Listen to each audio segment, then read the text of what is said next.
Hi, welcome to another one of my, I guess, daily struggles that I have with choking phobia. It's my weekly video. I know today isn't Tuesday. Um, Whatever, no one cares. This isn't very popular. It's just for me. I haven't made a video in a while. I'm gonna answer a question one of my fellow people on a message board asked me on Reddit. They asked me. Well, quick background. This is going to be a very difficult video for me, and I'm a bit actually scared that other people may be listening. In the day, I don't give a flying fuck. There is some anxiety though that I do feel right now. So what happened is, I left Islam about I don't know, 6 months ago, and ever since then I've been coming into my own new belief system. I'm agnostic. Um, and I have been that before I was Muslim, and I found that the reason I converted to Islam had to do with my anxiety, and once I kind of clinically dealt with my anxiety to a level where I could see a bigger picture, I put down my glasses metaphorically and went to what thought, and I do believe still is true, more true to me, agnosticism. And so the question I posted, I posted a lot of like message boards to like ex-Muslim Reddit and Islam and agnosticism and everything, atheism, the whole of Reddit's out there, the message boards on the internet. And I guess one guy saw some of my posts, so he asked me this question directly. So I'm not going to reveal his name. I don't even know his name. I'm simply going to send this link to him as well as I guess share this for everybody, as I've already said. So the question is, I read your post about becoming agnostic and wanted to know more about your beliefs. I too recently hit a massive realization about religion and Islam and found out that I am becoming agnostic. Care to share about your beliefs? I'd love to, man. So when I was at the age of discernment, right around 13, 14, when someone has to make a decision about what they believe, um, I was atheist, and that's just what I believed. I believed logically. It's my logical mind coming in, thinking, well, there needs to be like, if something exists, you need to be able to see it. And I don't see God, so therefore He doesn't exist. And my parents were kind of uneasy at this. I know my dad, one situation, I'm not sure if they're uneasy. At least my dad thought it was a phase. Like he didn't really believe it was true. And he kind of like bribed me and my brother to go to like religious functions and schools and whatnot with money, so that we would kind of like just do it for the money and not really do it for because we believe. Um, I did tell him though, my dad, that when I was 13, he was taking me to I guess you call it a Islam school. You know, are you Muslim or whatever? And I said, no, I'm atheist. And he looked at me like shocked, and I believe it was shock. And he basically said, that's just a phase, right? Which is a reoccurring theme. If you see in the videos of my father, whenever I kind of open up to him and reveal something about him, he thinks it's a phase. So what happened was after that, I was basically atheist for about the age of like 13. I could first start forming ideas about religion to about, I want to say 20, 19, 20. And then what happened is I had an odd experience that's, just kind of made me believe in something beyond just the physical. It could have been a coincidence. It was very odd. It was a weird type of like, in my head, I felt like a light, a very white light. This was right after I asked, God for a sign. It was a very, very weird day. We were having a conversation, me and my friends, about God in high school. I was around 19, 18. And I just thought, hey, what's the big deal? I'm like, I'll go home today and ask to see if God. I'll be like, if God exists, give me a sign right now. And it was pretty weird how the sign just came like boom like that. Like, well, at least I thought it was a sign. Like it was just weird. I heard like a knock, like literally, like a knock, like on wood, and then I heard like I saw like in my head like a light, boom, very fast. So it made me think to myself that perhaps, and I don't know, this could all be psychological because I was going through like a bit of depression, anxiety, and whatnot. Not necessarily at this time. It was starting though. All the problems that I've outlined in my videos started around this time. So I kind of thought, okay, well, I'm not atheist anymore. I'm going to be agnostic. I'm not going to say, after this experience where I asked God to give me a sign, I saw some sort of subjective something.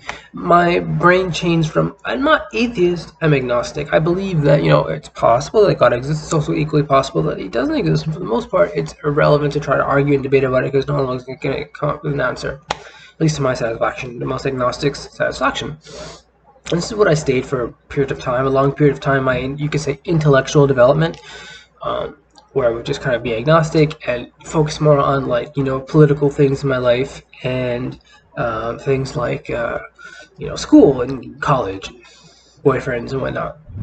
And it wasn't until I started really getting hallucinations and I wasn't being treated with medication and a lot of things happening in my life, like there's a breakup and a bunch of different stressors in my family, that I kind of came to the realization that I had a psychotic break with reality and I wasn't really sure what was happening. I just leave it at that. After I got medication, I left the mental health hospital and got better, what happened was I thought to myself, well, what do I do now? Am I still agnostic? And I changed to Islam.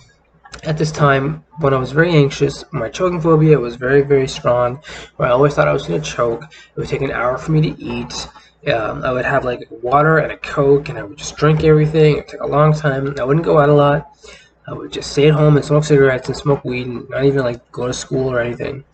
And at that time that I converted to Islam, and I did nothing but basically just stay at home and learn about Islam, pray, whatever, And I did that for about, I want to say about 9 years.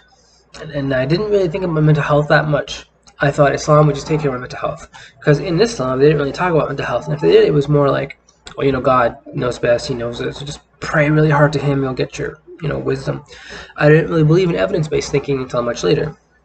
And so I went to some therapists while I was a Muslim. My own, understanding, or I guess my own Islam prevented me from prevented me from actually accepting evidence-based therapies that presented by my therapist that I would speak to at the time, to the point that I was just kind of like, oh shit, therapy's wrong. It's all about just God and pleasing him, and I'll just get better miraculously. Even my dad would say this once in a while, believe in my miracles, miraculously you'll get better. And that was a really dark time in my life. I mean, spiritually I was feeling okay, I read a lot and would go to the mosque. Mentally though, I was a mess. I wasn't going to work, I wasn't really going to school. I was just reading at the mosque all day, and I wasn't doing anything of a substance. I was simply just feeling sad about myself and feeling ashamed about myself for being bisexual, and an affront to God, and full of shame, and feeling damned to hell unless I, have straight thoughts. All these very odd, stupid things happen in my life. These experiences and these thoughts came to me like, oh yeah, just be a good Muslim and everything else will be okay. So it wasn't until I kind of realized one day that, after a discussion with my therapist, that Islam isn't going to accept homosexuality for at least 40 years. And even then, to what extent and what, who knows? This is what my therapist said to me, and it makes a little sense to me. I mean, perhaps I just need some time. The thing that I said to myself is, why wait? Why put my life on hold so that 1.6 billion people can tell me I'm not an affront to God? I mean, am I a witch? Do I need some sort of public circus to be judged and accused and said that I am holy, right? Good and not bad, right? A human being, not a witch or whatever, The thing is, classification people say. But that's what it felt like. It felt like I was being judged by a lot of Muslims. I know I lost many friends.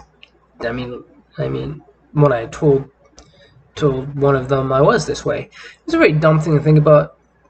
It's just I was I told one of my friends, my Muslim friends, and I was very naive. I didn't realize they really, really hated it, and that opened my eyes as well. I opened my eyes as well, because the biggest turning point was when I said to myself, when I started taking my anxiety seriously and doing the YouTube videos seriously about choking phobia, about dealing with your phobias that you have, and not letting them run you basically run them, and understand the nature of anxiety. Like, I've detailed all this in my other videos.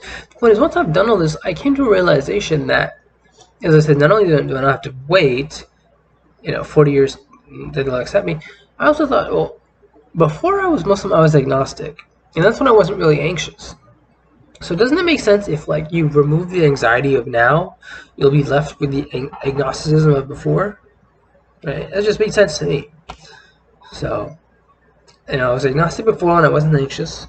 Then I converted to Islam during a period of intense anxiety. And then I left Islam after I dealt with my anxiety. And it was, in a way, in spite of Islam, that I dealt with my anxiety. Because it's really frowned upon. It's looked down upon to talk about these things. It's not like you can go, it's a lot of traditional cultures. You can't just go to, like, someone and be like, hey man, I fear choking off. When I told some of my Muslim friends, they're like, oh, really? I didn't know that. And they didn't really know how to comprehend, because they don't understand anxiety. They don't understand gradation. It's so good and bad to them. They don't understand, like, there's gray areas, and some things are, hard to express, and just expressing it is a big deal. And it's like anxiety is real. It's real. You can feel it. It's a real feeling thing. It's overblown. So that's when I came back to my realization. It was during Ramadan about 6 months ago that I said to myself, I'm going to quit Islam in Ramadan. That's what I thought to myself. Like, I'm probably going to. I'm gonna celebrate Ramadan. And what I'm gonna do is just think to myself deeply, like, soul searching my heart, spirit, whatever, that perhaps Islam is not the right way for me, or perhaps I made a mistake, or perhaps I'm totally wrong, and Allah, God, will guide me, right? Well, after about 16 days of the Ramadan, I think I left around that time, I made a Reddit post basically asking people on, I think it was the ex-Muslim Reddit subreddit, talking about, basically posting a poll saying, should I leave Islam this Ramadan because they hate Muslims? I'm sorry, because they hate gays and I'm gay. Like, I'm bisexual. And I think it was like 70-20 or 70-30. They told me not to. I did, though, because, I just felt like it was the right thing to do. Why fake being who I am? I'm bisexual and I'm agnostic. That's who I am. I'm not going to change for anybody. My sexual orientation is my sexual orientation. It was not determined at birth. And, it was determined at birth, and I had no agency to control it. I didn't control when I was born to be bisexual. So, that's basically where I am now. And I plan to be that way. I'm learning more and more about agnosticism and the different philosophical positions, a weak agnosticism versus strong agnosticism. Strong agnosticism is closer to atheism. Weak agnosticism is more closer to, like, I don't know, not atheism, but, like, there's all these weird, I don't even know, it's weird philosophical concepts. I'm just agnostic. I hold the position that to know whether God exists or not is unknowable. It's not something you can be able to know. You can have your debates and they're really interesting. You can read your books and have your books are really interesting, and you got the rituals, they're very interesting. Evidence-based thinking, though, you gotta look at it from evidence-based thinking. A lot of it is, you open your mind, you think, like, well, some of this could be made up, some of this could be because of this, some of this could be because of this, some of this could be simply because they didn't have photography back then. There's all these different variables, and some could be true. Who knows? That's my position. I hope I answered your question. In long story short, answer the question. I went to agnosticism as kind of like going back to what I was before. I was anxious, and the reason I did that was because I don't want to sit around and wait for Muslims to accept me being bisexual. I have a life. I have very little time here. I'm not going to sacrifice my time so other people can be okay with me. Okay, I have social anxiety I need to work on, and I can't just sit around trying to please people all day. Alright, that's what I was trying to do for those years. Just please my family, please everybody. Alright, hope you enjoyed the video. I did an exposure, I didn't really do a thing. I did an exposure though. Alright, remember guys, stay with it.